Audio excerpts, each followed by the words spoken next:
உலகெங்கிலும் உள்ள தினமலர் நேயர்களுக்கு வணக்கம். பட்டாசு ஆலை விபத்துக்கள் ஒவ்வொரு முறையும் நம்ம பட்டாசு வெடிக்கும்போது அந்த வெடிச்சத்தம் நமக்கு கேட்கும்போது இதற்கு பின்னால் இருக்கக்கூடிய ரத்தங்கள் அப்படின்ற மாதிரி மனசை தொடக்கூடிய ஒரு மகிழ்ச்சியாக செய்யக்கூடிய விஷயத்தையே சிந்திக்க வைக்கக்கூடிய அளவுக்கு நிகழ்வுகள் நடந்து கொண்டே இருக்கு. ஒவ்வொரு வருடமும் இதனுடைய எண்ணிக்கை அப்படிங்கிறது குறைந்த பாடில்லை அப்படிங்கிறதா இருக்கு. இன்னைக்கு அதை பற்றி தான் பேச இருக்கிறோம்.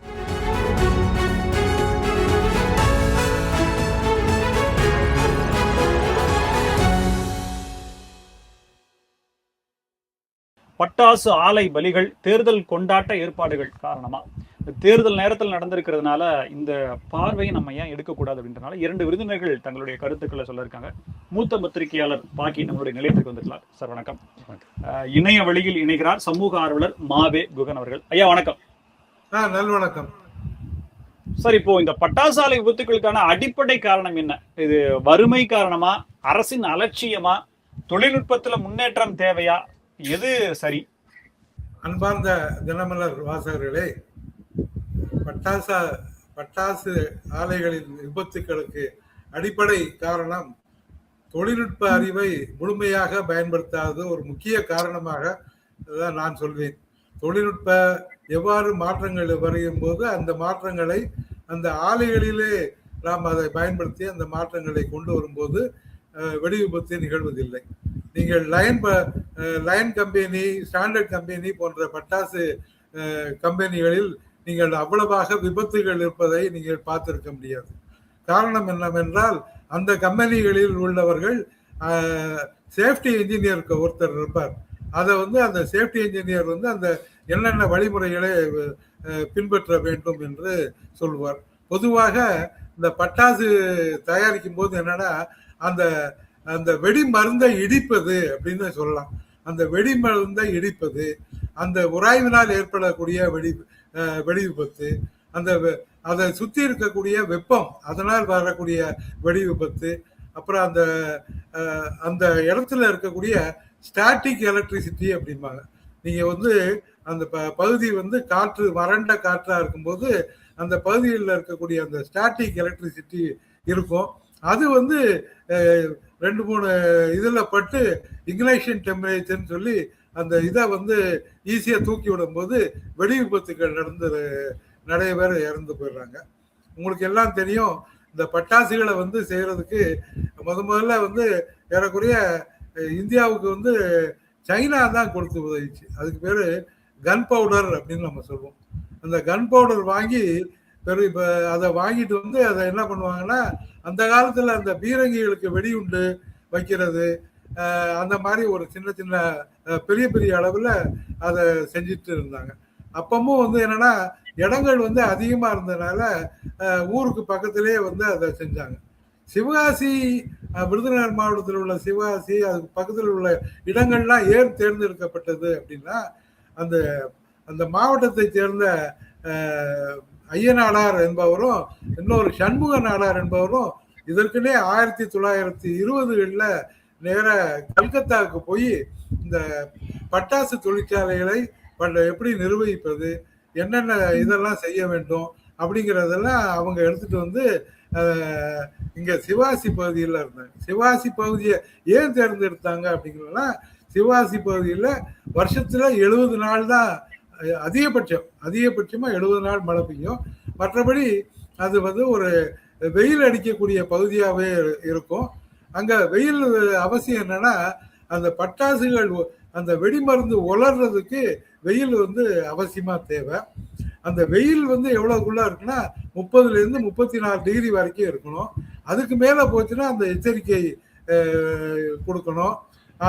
அந்த மாதிரி அதே மாதிரி ஈரப்பதம் அந்த பகுதிகளில் ரொம்ப குறைவா இருந்துச்சு. இதெல்லாம் அடிப்படையாக வச்சு சிவகாசி பட்டாசு தொழிற்சாலைக்கு ஒரு ஏற்ற இடமாக ஏற்றுக்கொள்ளப்பட்டது. சரி, இப்போ இந்த விருதுநகர்ல நடைபெற்றக்கூடிய இந்த பட்டாசு விபத்துல உயிர் பலி அப்படின்னு போயிருக்கிறனால, நார்ம்ஸ் எதுவுமே கடைபிடிக்கப்படல. இப்ப என்னன்னா, ஒரு பட்டாசு உற்பத்தி செய்யக்கூடிய அந்த கிடங்கு இடத்துக்கும், இன்னொரு இடத்துக்குமான தூரம் அப்படிங்கிறது வரையறை செய்யப்பட்டிருக்கு. எத்தனை நபர்கள் இருக்கணும் அப்படின்னு சொல்லியும் வரையறை செய்யப்பட்டிருக்கு. எதுவுமே இப்ப நீங்களே குறிப்பிட்டீங்க, ஒரு நல்ல ஸ்டாண்டர்டான பிராண்டட் பட்டாசு ஆலைகள்ல விபத்து அப்படிங்கிறத நம்ம பார்க்கிறதே இல்ல. ஆனா நான் பிராண்ட் எந்த விதமான கட்டுப்பாடுகளும் இல்லாமல், அரசுக்கே சில விஷயங்களை தெரிவிக்காமல் செய்யக்கூடியவர் செய்த தவறுனால, கடைசியில அரசு இழப்பீடு லட்சக்கணக்கில கொடுக்கக்கூடிய அளவுக்கு வந்து நிக்குது. இப்ப இத பார்க்க வேண்டியது அரசினுடைய அதிகாரிகளுடைய வேலை இல்ல.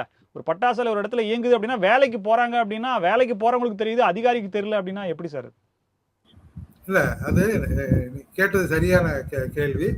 அ பட்டாசு ஆலைகள்ல இப்போ நீங்க வந்து உங்களுக்கு தெரியும் எல்பிஜி கேஸ் நம்ம வீட்ல வச்சிருக்கிறோம்.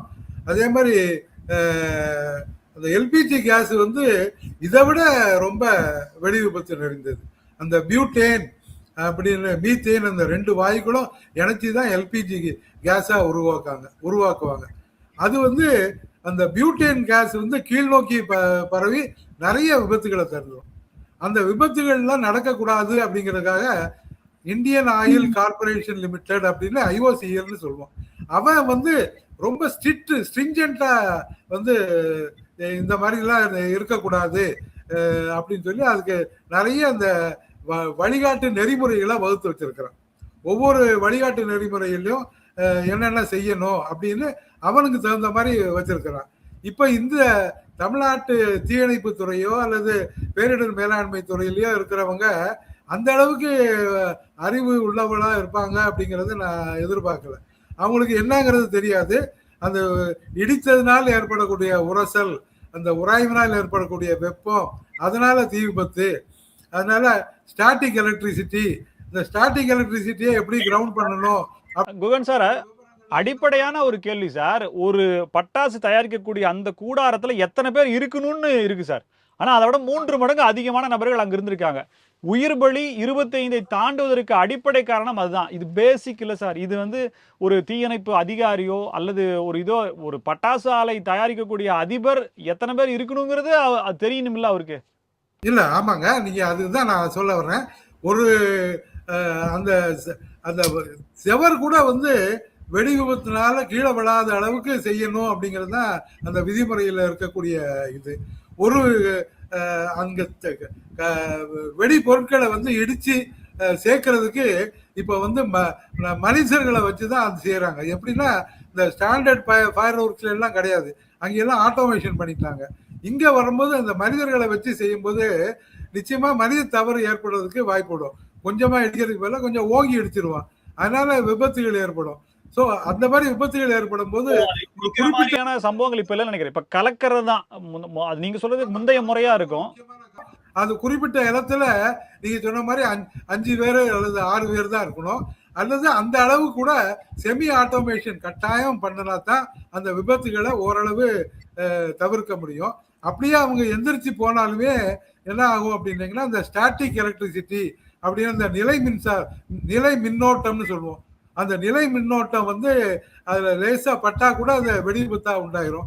அதை தவிர்க்கிறதுக்கு அந்த நிலை மின்னோட்டத்தை கடத்தக்கூடிய பருத்தி சட்டை, பருத்தியில வந்து அதை கொஞ்சம் இது பண்ணி போட்டிருப்பாங்க. தரைகள்ல கிரவுண்ட் பண்ணி வைக்கணும். இந்த மாதிரி எல்லாம் அடிப்படை எடுத்து சொல்லணும். அதுல முக்காவாசி வேலை செய்யறவங்க பெண்கள் தான். பெண்களுக்கு இக்னிஷன் டெம்பரேச்சர்னா என்னன்னு தெரியாது, உராய்வுனா என்னன்னு தெரியாது, ஸ்டாட்டிக் எலக்ட்ரிசிட்டினா என்னன்னு தெரியாது. இதெல்லாம் அவங்களுக்கு எடுத்து சொல்லி குறைந்தபட்சம் அவங்களுக்கு அந்த பாதுகாப்பு விதைகளை பயன்படுத்துற மாதிரி செஞ்சோம்னா ஓரளவு விபத்துகளை தவிர்க்கலாம். மீண்டும் வரேன் சார். உங்க தகவலை எடுத்துக்கிறேன் நான். பாக்கி சார், இப்போ இந்த விபத்துக்கான அடிப்படை காரணமா நீங்க என்ன பாக்குறீங்க? இது தடுப்பதற்கான வழிமுறைகள் நம்ம இனிமே தான் கத்துக்கணுமா? ஏற்கனவே இருக்கு இல்லையா? விதிமுறைகள் இருக்கு. விதி மீறல் தான் நான் நினைக்கிறேன். உங்களுடைய கருத்து? அதாவது ஃபேக்ட்ரிஸ் ஆக்ட், தொழிற்சாலை சட்டம் இருக்குல்ல, 1948ல் செக்ஷன் 2 சிபி அண்ட் செக்ஷன் 87வது பிரிவு ஆகிய நிறைய விதிமுறைகள் கொடுத்துருக்காங்க. அதாவது சாதாரண தொழிற்சாலைகளில் உற்பத்தி சமய விஷயத்தில் எப்படி என்னென்ன பாதுகாப்பு நடவடிக்கை எடுக்கணும் அது ஒரு பக்கம். அசாடஸ், ஆபத்துக்குரிய பொருட்கள், இப்போ கெமிக்கல் ரசாயன பொருட்கள் உற்பத்தி. அது மருந்துக்கும் இருக்கலாம், வேறு துறைகளுக்கும் இருக்கலாம். அந்த உற்பத்தி தொழிற்சாலையில் என்னென்ன விதிமுறைகள் என்ன மாதிரி செயல்படுத்தணும் அப்படின்னு இருக்கு. அதில் முக்கியமான ஒன்று, இட் ரெஸ்ட்ரிக்ட்ஸ் விமன் அண்ட் சில்ட்ரன். ஆனால் நம்ம காணொலியில் பல சமயம் பெண்கள் தான் இன்றைக்கு உயிரிழந்தவர்கள். ஞாயிற்றுக்கிழமை விபத்தில் உயிரிழந்தவர்களில் 19 பேர் பெண்கள், 25 பேரில் 19 பேர் பெண்கள். பாதிக்கப்பட்ட அடிபட்டு காயமடைந்து சிகிச்சை பெற்றுபவர்களும் பெண்கள். ஆனால் இப்போ குழந்தைகள் இல்லை. அது ஒரு மகிழ்ச்சி ஆறுதலான விஷயம். இல்லை என்ன அப்படின்னா, முக்கியமாக அப்படியே அசாடஸ் இண்டஸ்ட்ரீஸில் பெண்கள் பணி நியமனம் செய்யப்பட்டால் அவர்களுக்கு போதிய பயிற்சி தர வேண்டும். என்னென்ன நீ எப்படி கையாளணும், எந்த நேரத்தில் எப்படி இருக்கணும், என்ன அறிகுறி வந்தால் நீங்கள் விலகி போகணும் அப்படிங்கிற ஒன்று இருக்குது. பட்டாசு பொட்டாசியம் நைட்ரேட். பொட்டாசியம் நைட்ரேட் ஜெர்மனியிலே ஒரு காலத்து இரண்டாம் உலகப் போரில் அதிக அளவு உற்பத்தி செய்யப்பட்டது. அது உரமாகவும் மாற்றி நம்ம இந்திய பசுமை புரட்சியின் போது பயன்படுத்தப்பட்டு அது ஒரு பெரிய சப்ஜெக்ட். அது டிஃப்ரெண்ட், அது சம்மந்தம் இல்லை.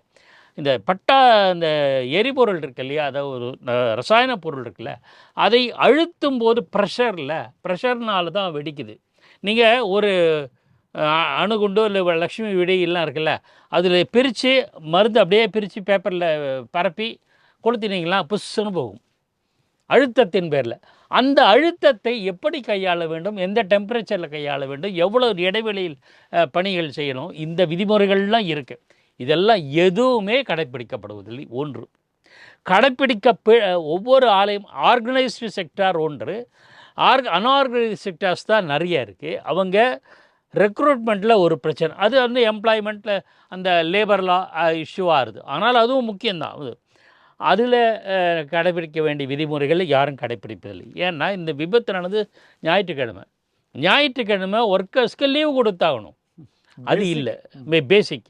அதுவே ஃபஸ்ட்டு லேபர் லா வயலேஷன். அப்புறம் ஒரு அறையில் 10 பேர் இருக்கணும்னு நினைக்கிறேன். ஐயா மோகன் சார் சொன்னார் 10 பேர்னு நினைக்கிறேன். Correct sir. அது அந்த 10 பேர் இருக்க வேண்டிய இடத்துல 30 பேர் இருந்தால் நெரிசல் மிகப்பெரிய ஆபத்தானது. 2. மூன்றாவது ப்ரொடக்ஷன். இவங்க முதலாளிகள் என்ன பண்ணுவாங்க, குறைந்த நேரத்தில் நிறைய ப்ரொடியூஸ் பண்ணணும்.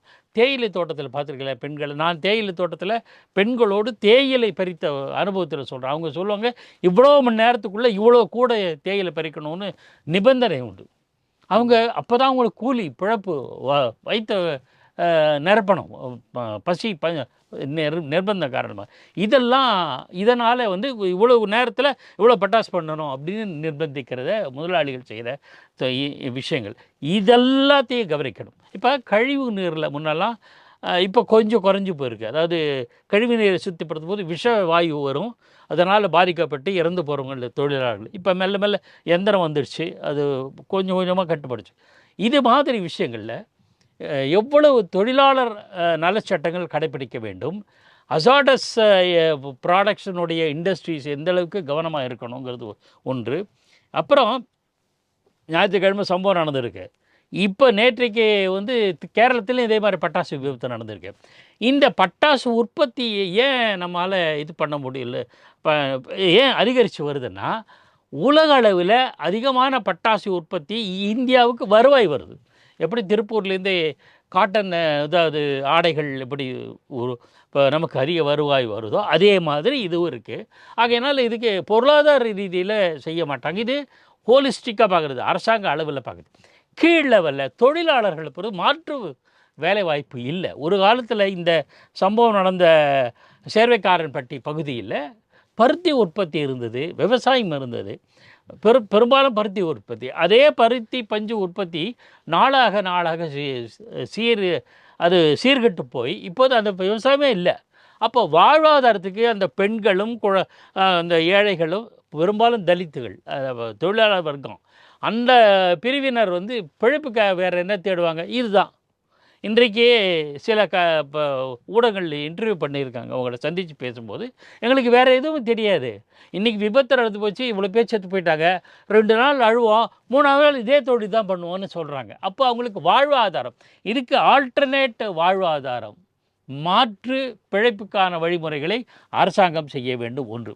இப்போ சம்பவம் நடந்துருச்சு, இதே மாதிரி சம்பவம் பல காலங்களில் நடந்துருக்கு. பல சமயம் நடந்திருக்கு. அப்போது உச்சநீதிமன்றம் ஒரு உத்தரவு போட்டிருக்கு, இப்படி உயிரிழந்தவர்களுக்கு 20 லட்சத்தை அரசாங்கம் தர வேண்டும் இழப்பீடா. இப்போ 5 லட்சம் அது அறிவிச்சிருக்காங்க. 5 லட்சமே மிக கொடுமையானது. ஏன்னா கள்ளச்சாராயம் சாப்பிட்டு இறந்தவங்களுக்கு 10 லட்சம், விபத்து நேர்ந்து முதலாளிகள் செய்ய விபத்தினால தொழிலாளிகள் இறந்து போகிறதுக்கு 5 லட்சம். எவ்வளோ கொடுமை ஒன்று. அதுக்கு 20 லட்சம் தரணும்னு உச்சநீதிமன்றம் உத்தரவு போட்டிருக்கு. அதில் சில காலம் முன்பு பசுமை தீர்ப்பாயம் ஒரு நபர் ஆணையத்தை அமைச்சு அது தந்த அறிக்கையின் அடிப்படையில் நீதிமன்றம் பிறப்பித்த உத்தரவு. இதில் 20 லட்சம் இழப்பீடு தருவது முக்கியமாக. அது மட்டும் இல்லை, இதில் 16 லட்சத்தை சம்பந்தப்பட்ட ஆலைகள் தரணும், தொழிற்சாலைகள் தரணும். ஆனால் இன்றைக்கி அறிவிச்சிருக்காங்க 3 லட்சம் அறிவிச்சிருக்காங்க. அரசாங்கம் 5 லட்சம் அறிவிச்சிருக்காங்க. அந்த 3 லட்சத்தை பட்டாசு உற்பத்தி ஆலைகளின் சங்கம்னு சொன்னாங்க, அறிவிச்சிருக்காங்க. அப்படி கிடையாது. சங்கம்னா அவங்கக்கிட்ட ஏகப்பட்ட பூல்டு மணி இருக்கும், கலெக்ட் செய்யப்பட்ட திரட்டப்பட்ட திரள் நிதி இருக்கும். அது இல்லை நீ. ஏன்னா இந்த சம்பவத்துக்கு யார் காரணம்? அந்த சம்மந்தப்பட்ட தொழிற்சாலை தான் காரணம். அந்த சம்மந்தப்பட்ட தொழிற்சாலை நபர் இப்போ முத்துமாணிக்கம்னு நினைக்கிறேன், ஒரு முன்னாள் ஊராட்சி ஒன்றிய தலைவராக கூட இருந்ததாக சொல்லப்படுகிறது. அவர் சரண் அடைஞ்சிருக்கார் நீதிமன்றத்தில். அவரோட மனைவி பேர் இல்லை, ஈஸ்வரி என்பவரோட பேரில் நடக்குது. இருவர் பக்கம் அவங்க தானே பொறுப்பு. ஏன்னா சம்பவத்தை நேற்று ஃபோட்டோ பேப்பரில் பார்க்கும்போது கம்ப்ளீட்டாக தரமட்டமாக இருக்குது. ஒரு செங்கல் கிடையாது, எல்லாம் தூளாக விழுந்து தரைமட்டமாகிற அளவுக்கு விபத்து நடந்திருக்கு. அதை பாருங்கள். ஏதோ கிராக் விழுந்துட்டு கூரை உடஞ்சி போச்சு, பாதி சிதலம் அடைஞ்சிருக்குன்னா அது வேறு. சுத்தமாக ஃபேக்ட்ரி இது தரமட்டமாக இருந்து நம்ம பேப்பரில் பார்த்தோம், நேற்றைய புகைப்படங்கள் பார்த்தோம். ஸோ அதுக்கு முக்கிய காரணம் அது. அப்போ கட்டடமே எவ்வளோ பாழடைஞ்ச கட்டடமாக இருக்குமோன்னு ஒரு சந்தேகத்தை நான் கிளப்புறேன். அது ஒரு பக்கம்.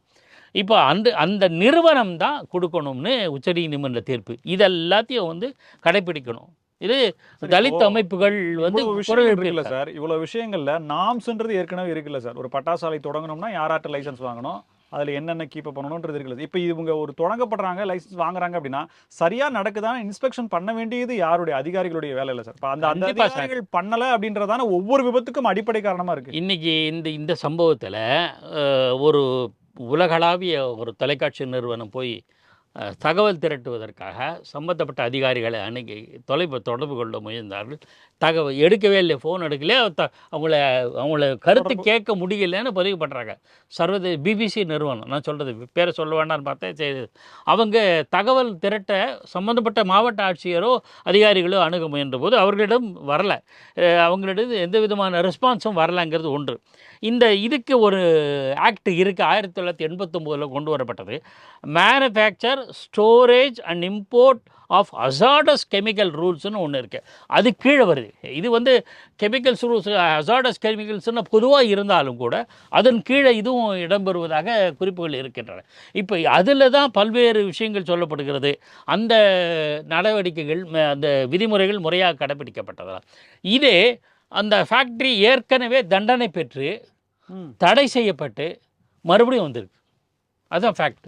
ஏற்கனவே அந்த ஃபேக்ட்ரி அந்த என்ன பேர், அது பேர் சொன்னாங்க. அந்த நிறுவனம் ஏற்கனவே ஈஸ்வரிங்கிறது உறவினர், அந்த மனைவி பேர் இல்லை, அந்த நமக்கு முக்கியம் இல்லை. அந்த சம்பந்தப்பட்ட பட்டாசு ஆலை ஏற்கனவே தடை செய்யப்பட்டு ஓராண்டுக்கு பிறகு மறுபடியும் தொடங்கியிருக்கு. அப்போ அது என்ன க்ரைட்டீரியாவில் கொடுத்துருக்காங்க, என்ன உத்தரவாதம் கொடுத்தாங்க, என்னென்ன, அதாவது ஏதோ ஒரு காரணத்தால் தடை விதிச்சிருப்பாங்க. அப்போ அந்த விதிமுறைகளை மறுபடியும் பூர்த்தி பண்ணிட்டாங்க. அதிபர் மேலே எல்லா கோபத்தையும் வைக்கும்போது ஒரு சின்ன தவறு செய்த அந்த அதிகாரி ஒரு சில ஆயிரங்களோ இல்லை சில ரூபாய்களோ அந்த இடத்துல ஏதேனும் ஒரு ஊழல் நடந்திருக்கா, அந்த பணத்துக்காக நடந்திருக்கா, அந்த அதிகாரி தானே சார் எல்லாத்துக்குமே காரணமாக ஆகிறார். உயிர் பலி ஏற்பட்ட பிறகு நம்ம எல்லாம் பார்க்கணும்னா அது பட்டாசு ஆலை அதிபரை குற்றம் சொல்லணும்னா அதற்கான அனுமதியை கொடுத்த அதிகாரி தான் எல்லாத்துக்கும் அவர் தான் காரணம்ன்றதான் நீங்கள் இதுலேயே அந்த புகார் இருக்குது. அதிகாரிகள் எந்த விதமான அதுக்கு அனுமதி கொடுத்தது எப்படி? இப்போ தடை செய்யப்பட்டிருக்காங்கன்னா, தடை செஞ்சுருக்காங்க முன்னா ஏதோ ஒரு காரணமாக தடை விதிச்சிருப்பாங்க. அந்த தடையை ஏதோ ஒரு காரணத்தினால் தடை விதித்தாங்க. ஒரு ஆண்டு காலமும் குறிப்பிட்ட காலம் தடை இருந்தது. தடை விலக்கி கொள்ளப்பட்ட போது எந்த காரணத்துக்காக தடை செய்யப்பட்டதோ அந்த குறைகளை இந்த ஆலை நிவர்த்தி செய்து விட்டதா என்கிற சர்டிஃபிகேட் இருக்கானா தெரியல. அதுக்கான தகவல் இல்லை. அதுக்கு அந்த தகவல்களை பெறுவதற்கு அதிகாரிகள் இதுவரையில் எந்த தகவலையும் சொல்லலை. இதோட இது ஒரு பக்கம். இவ்வளவு விஷயங்கள் இருக்கும். அதிகாரிகளும் சம்பந்தப்பட்டவர்கள்னால் அவர்களுக்குரிய விசாரணை நடத்தப்பட வேண்டும். முதலாளிகள் மீதான நடவடிக்கை எடுக்கணும். சங்கம் இருக்குது, பட்டாசு உற்பத்தியாளர் சங்கம், அவங்க மேலே என்னென்னு விசாரணைக்கு உட்படுத்தணும். தனி விசாரணை ஆணையம் அமைக்கப்பட வேண்டும். இதில் மிக சோகமான விஷயம், சம்பவம் நடந்தவுடனே இடிபாடுகளில் சிக்கியவர்களை மீட்பதற்கும் காயமடைந்தவர்களை மீட்டு மருத்துவமனை கொண்டு செல்வதற்குமான மீட்பு பணியில் ஈடுபட்ட 12 பேர் காயமடைஞ்சிருக்காங்க. எப்போ மறுபடியும் அந்த வெடி விபத்து நடந்திருக்கு. ஸோ இவ்வளவு கோளாறுகள் இருக்கும்போது இப்போ இந்த மாதிரி இது ஒரு பானைக்கு சோற்றுக்கு ஒரு சோறு பதம் என்பது போல் ஒரு சம்பவம் நடந்ததுன்னா இந்த மாதிரி unorganised sectors manufacturing of crackers எவ்வளோ இருக்குதுன்னு பார்த்து ஒரு முழுமையான ஆய்வு நடத்தணும். சார் இதெல்லாம் பல விஷயங்கள் இருக்குது. குகன் சார், இப்போ மனிதாபிமானம் அப்படிங்கிறது எந்த அளவுக்கு, மனித உயிருக்கான விலை என்ன? பொருளீட்டல் முக்கியம்தான், சாப்பாடு முக்கியம்தான், நம்ம 3 வேளை சாப்பிடணும், வசதியாக வாழணுன்ற ஆசை இருக்க வேண்டியதான். பட் உயிர் எல்லாத்துக்கும் முக்கியம் இல்லையா? ஒரு முதலாளி செய்யக்கூடிய தவறு, அதிகாரிகள் செய்யக்கூடிய தவறு, ஏழை மக்கள் இந்த அளவுக்கு இருக்கிறாங்க அப்படின்றத எப்படி தடுப்பது சுருக்கமாக? நல்லது சார். ஆக்சுவலாக அதிகாரிகள் மற்றும் அந்த தொழிற்சாலை அதிபர்கள் அவர்களுக்கு எவ்வாறு பாதுகாப்பு சேஃப்டி மெஷர்ஸ் இருக்கணுங்கிறதே தெரிஞ்சு வச்சிருக்கல. அதுதான் முக்கியமான ஒரு குறைபாடு. அவர்கள் அறியாமையாக இருந்திருக்கிறாங்க. நீங்கள் ஸ்டாண்டர்ட் ஃபயர் ஒர்க்ஸில் பார்த்தீங்கன்னா ஆட்டோமேஷன் இருக்கும், சேஃப்டி மெஷர்ஸ் இதாக இருக்கும். அந்த அவங்க போட்டிருக்க சட்டையே ஒரு மாதிரி இருக்கும். அதனால் அது இதுல என்னன்னா பட்டாசு ஆலை வெடி விபத்துல சிக்கிட்டு அதனால ஆலையை இழுத்து மூடணுங்கிற கருத்து ஏற்கத்தக்கது அல்ல. அப்பனா வாழ்வாதாரம் நிச்சயமா பாதிக்கப்பட்டுரும். அதற்கு பதிலா அவங்க என்ன சொல்லணும்னா, அந்த பகுதி அந்த அதுல இருக்கக்கூடியவங்க இப்போ அதுக்கு பேரு HIRA அப்படின்னு பேரு. HIRA அப்படிங்கிறது அந்த ஹெசோடியஸ் ரிஸ்க் அசஸ்மெண்ட்னு சொல்லுவாங்க. கரெக்டா சொல்றேன். அந்த அசஸ்மெண்ட்ல அவங்க ஹேசர்ட் ஐடென்டிஃபிகேஷன் அண்ட் ரிஸ்க் அசஸ்மெண்ட்னு HIRA அப்படிம்பாங்க. பெரிய பெரிய கம்பெனி டியூபாண்ட், அப்புறம் கெமிக்கல் சார் சொன்ன மாதிரி இந்த கெமிக்கல் கம்பெனி, பெயிண்ட் தயாரிக்கிற கம்பெனிலாம் இந்த HRAங்கிறது இருக்கும். இந்த இதுக்கு உரிய இந்த HRAங்கிறதுனா விபத்து நடந்த போது இல்லை, விபத்து நடக்கிறதுக்கு முன்னாடி எந்தெந்த வகையில விபத்து ஏற்படும், வானிலையினால விபத்து ஏற்படும், உராய்வுனால விபத்து ஏற்படும், ஸ்டாட்டிக் கரண்ட்னால விபத்து ஏற்படும், பொருட்களை சேமித்து வைக்கிறது, அதாவது வெடிப்பொருட்களை அதிகமா சேமித்து வச்சா விபத்து ஏற்படும், மக்கள் தொழிலாளர்கள் 6 பேரோ அல்லது 10 பேரோ மேல கூடியிருந்தா விபத்தும் சேதாரமும் அதிகமா ஏற்படும். இந்த மாதிரி அதை வழிகாட்டு நெறிமுறைகள்ல தீயணைப்பு துறையில உள்ளவங்களை விட அந்த IOCL இந்தியன் ஆயில் கார்பரேஷனு, அப்புறம் HIRA மூலமா சொல்லக்கூடிய இந்த ஃப்ரீலான்சரு, அப்புறம் டியூபாண்ட், அந்த மாதிரி இந்த இதுலயே இருக்கக்கூடிய இதுல உள்ளவங்களுடைய அறிவுரை கட்டாயமா கேட்கணும். அரசாங்கம் ஏன் இதை கேட்க மாட்டேங்குது? ஏன்னா பேரிடர் மேலாண்மை துறையில அந்த அளவுக்கு எக்ஸ்பர்டைஸ் கிடையாது. நான் பேரிடர் மேலாண்மை துறையில நான் ஒர்க் பண்ணதுனால எனக்கு தெரியும். அந்த அளவுக்கு எக்ஸ்பர்டைஸ் கிடையாது. அதை வெளியில இருந்து எடுத்துட்டு வரணும். அதுதான் ஏன் இந்த மாதிரி வெளியில இருந்து எடுத்துட்டு கொண்டாந்து ஒரு ஸ்டாண்டர்ட் ஆப்ரேட்டிங் ப்ரொசீஜர் கொடுத்தாங்கன்னா உலகத்துல இருந்து நிறைய பேர் பட்டாசு தொழிற்சாலையில முதலீடு பண்றதுக்கு ரெடியா இருக்கிறாங்க. இது ஒரு முக்கியமான ஒரு கருத்து.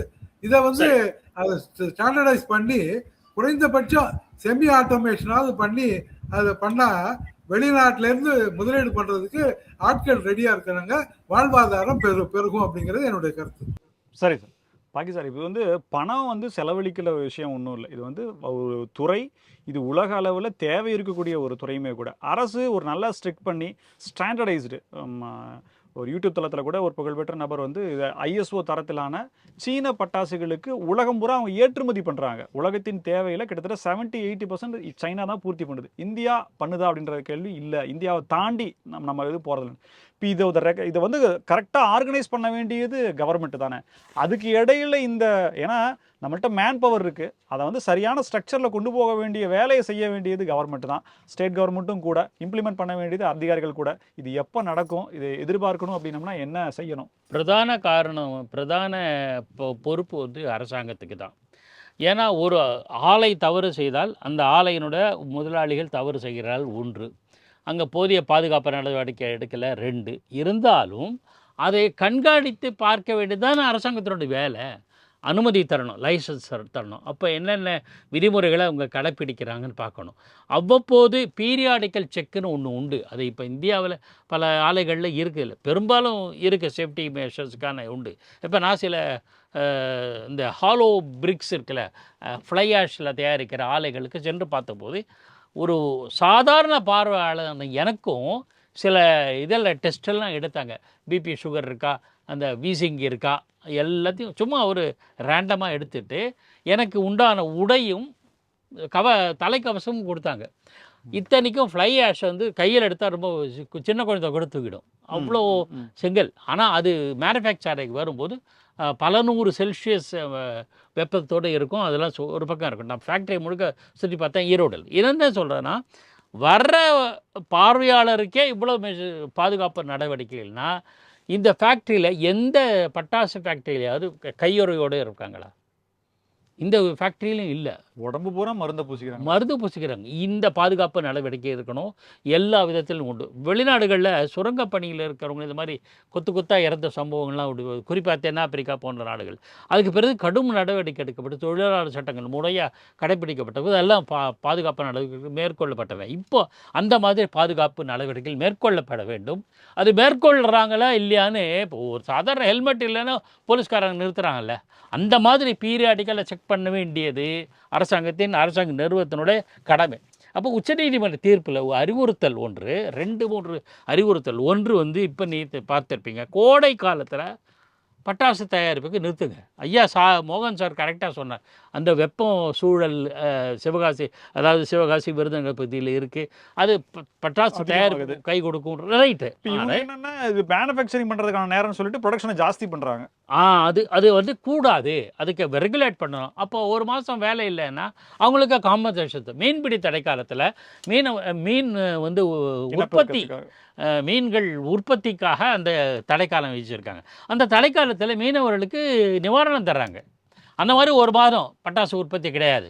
கோடைக்காலம் கடும் அக்னி நட்சத்திரம் மாதிரி கத்திரி வெயில் காலத்தில் அல்லது 2-3 மாதங்கள் கோடை காலத்தில் கிடையாது. அப்போது வாழ்வாதாரத்துக்கு இவ்வளோ கொடுத்தாகணும்னு ஒன்று அது கொண்டு வரணும். 2வது, அந்த நீதிமன்ற அறிவுறுத்தலில் எம்ப்ளாய் பண்ணும்போது எம்ப்ளாய்மெண்ட்டெல்லாம் நிறைய நடைமுறையெல்லாம் முறையாக கடைப்பிடிக்கணும். அதில் 30 லட்சம் ரூபா இன்சூரன்ஸ் பண்ணுறதுக்கான ரெகுலர் பண்ணும்போது ஒருத்தர் தொழிலாளி வந்துட்டார்னா 30 லட்சத்துக்கு இன்சூரன்ஸ் பண்ணுங்க.